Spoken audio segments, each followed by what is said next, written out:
پاشان ئیمانداران خۆشەویستان میوانانی ماڵی خوای گەورە ئەمڕۆ باسی گۆرانی ئەکەین خراپی گۆرانی زۆریش باس کراوە لەوەیە هەزار جار باس کرا بێت بەڵام بەداخەوە عیبرەت و دەرسی خەڵکی زۆر کەمە و تەقوای خەڵکی بەرامبەر ئەم دیاردەناشرینە زۆر کەمە. قال تعالى ومن الناس من يشتري لهو الحديث ليضل عن سبيل الله بغير علم ويتخذها هزوا. خواهي قولة فرمويتي هندي لخلقي يشترون لهو الحديث قسەی پوچ و پۆکەڵی خەڵکی گردەکاتەوە بۆ خۆی هەڵی ئەبژێریە وەیکا بە گۆرانی دەمی يشتري لهو الحديث بغير علم ليضل عن سبيل الله واتا گۆرانی گومڕاییە لە ڕێی دەرتەکات. أولئك لهم عذاب مهين ئەو کەسانەی گۆرانی ئەڵێن یان گوێ لە گۆرانی ئەگرن سزایەکی تند و تیژ و سەرشۆڕیت بەدواوەتە. هەر کەسێک گوێ لە گۆرانی ئەگرێت بە ئاگدار بێت ڕۆژی قەیامەت سەرشۆڕی ئەکەن، ڕۆژی قەیامەت ئەبێ باجی ئەو تاوانە بداتەوە، ڕۆژی قەیامەت زەلیل یەکەن زەلیل عزت و کەرامەتی ئەشکێنن لە قەیامەتە. ابن مسعود ڕەزای خوای لەبێ قال والله الذي لا إله إلا هو والله الذي لا إله إلا هو والله الذي لا إله إلا هو نزلت هذه في الغناء. عبد الله كري عباس رضا ورحمة خوای لەبێت ترجمانی قورآنە، زیرەکترین کەس و شارەزاترین کەسە لە تەفسیری قورآنە. ئەڵێ نزلت في القرآن وأشباهه والله أم آية الدربار عفوا نزلت في الغناء وأشباهه نزلت في الغناء وأشباهه أم قرانية أم آية كداب زيوا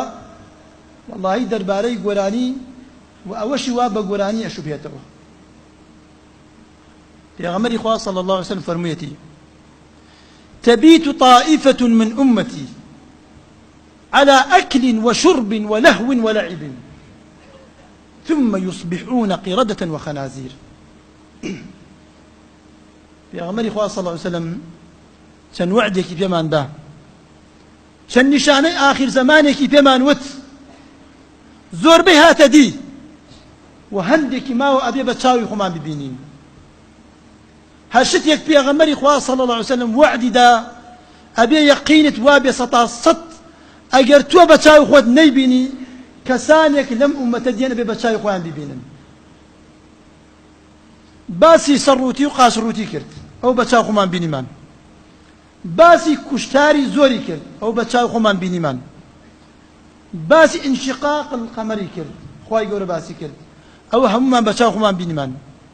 نشانەکانی آخر زمان یەک بە دوای یەکات دێ و بە چاو خۆمان ئەیبینین و ئەبی ئەم نیشانەش ئەگەر ئێمە نەیبینین کەسانێک لەم ئومەتە بە چاوی خۆیان ئەیبینن. تبيت طائفة من أمتي على أكل وشرب ولهو ولعب ثم يصبحون قردة وخنازير. خواهي قولي أيان كاب ميمون أيان كاب براز أيان كاب ميمون لدنياي ببرشاي خمان أبيان ببينين ئەگەر خواتە من درێژکا بگەین ئەو ڕۆژ ئەبێ بە چای خۆمان ببینین مناڵی فلانە کەس کوڕی فلانە کەس خێزانی فلانە کەس کچی فلانە کەس بەبەر چاو خۆتان ئەبێ بە مەیمون. خوای گەورە ئەیکا بە مەیمون خەڵکی شەو تابانی لە زکر و عیبادەتاتە ئەوان بە دەم گۆرانی و هەڵپەڕکێ و بەدڕەوشتیاتان بۆیان کا بە مەیمون بۆیان کا بە بەراز. مەیمون گاڵتە جاڕی دەمی خەڵکە، بەرازیش بێغیرەترین حەیوان و ئاژەڵە. خوای گەورە ئەیانکا بە ئاژەڵ بە ئاژەڵێکی گاڵتە جاڕی و بێغیرەتیش. ويبعث على أحيائهم ريح فينسفهم كما نسف من كان قبلهم أو جبايكي تندو تيجا نيريت بسر أو كساني وقراني ألن وابدوريا كو أبنو تشبلي لدنو في كيبو لدن خواهي يقول بناخي أرزا أيان بات كما نسف الذين من قبلهم وكو قوم عاد قوم ثمود بناخي أرزا أيان بات باستحلالهم الخمر وضربهم الدفوف واتخاذهم القينات لبل أوي خمر مشروبيان بحلال زاني والطبل دفيان ليدا وقرانيان وت وكتشان هنا قرانيان بوبليت بدار سريان قرانيان بوبليت ولا رفرموديك ترى سيكون قذف ومسخ قذف ومسخ وخسف وأتاجار ويا أخوي جورا أجري كان لأسمان وبؤنيرت أيان سوتينت أما أنا أجر تخوات من دريش كات يان قدري خوا بلا سردمي إما بيت بشاف خوتان أيبينن الروجا كاتو كوري مال فلانا كس خوا جورا بناخي أرزا بردوتي الروجا كاتو كتشي مال فلانا كس خوا جورا كوري بميمون روج واكت خواي جورا أجري لأسمان دا أجري أو خلق أنا أسوتينت بوي إنسان خوي ببارز لم توانا باتوشي أو تربوني خواي جورا نبيت عبد الله يكون مسعود عليه إن الغناء ينبت النفاق في القلب قراني نفاق لا دلا دروسك النفاق أجل أتيت دلي خود بناسي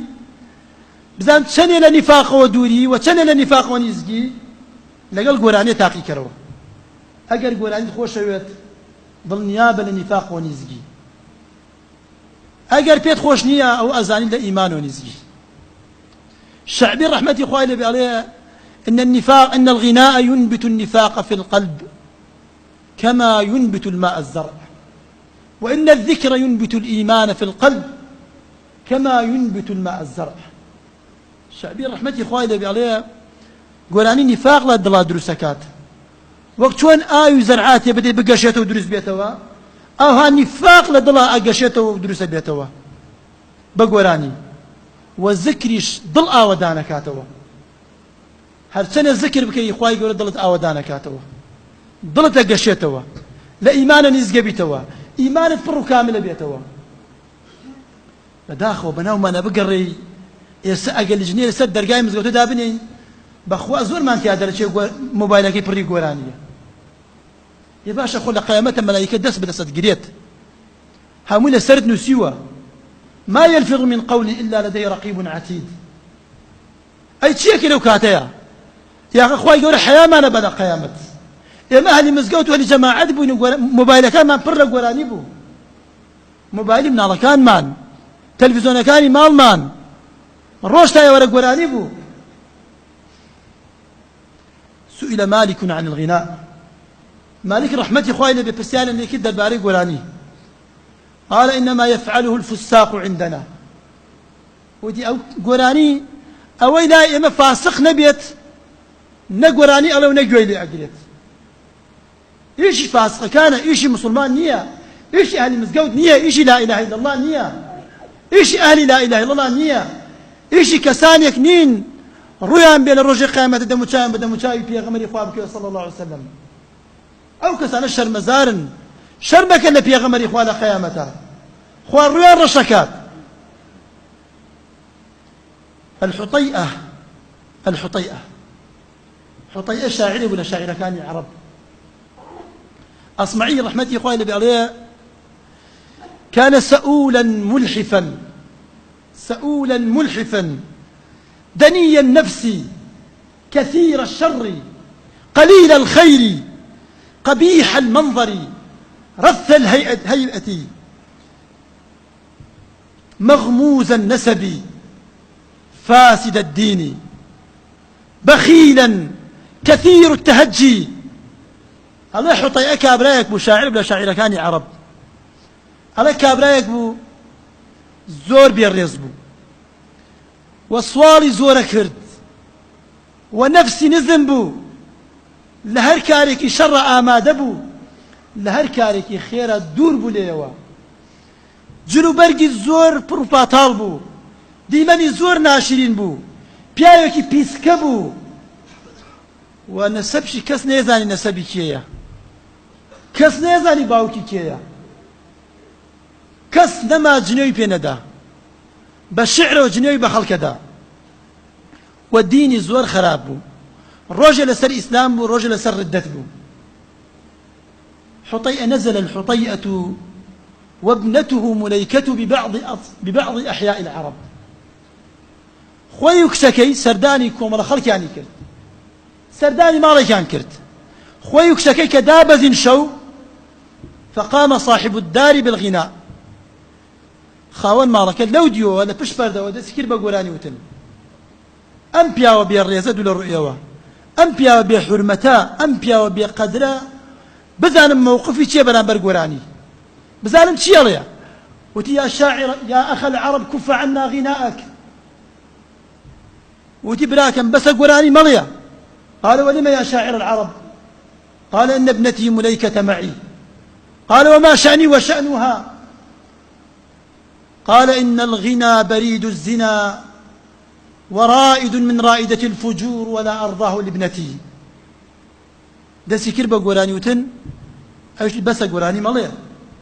بما ناخوشة يوتي بوتي أي شاعر عرب وتي أخك كم لقل مايا يوتي من إلى خم بكتيتوت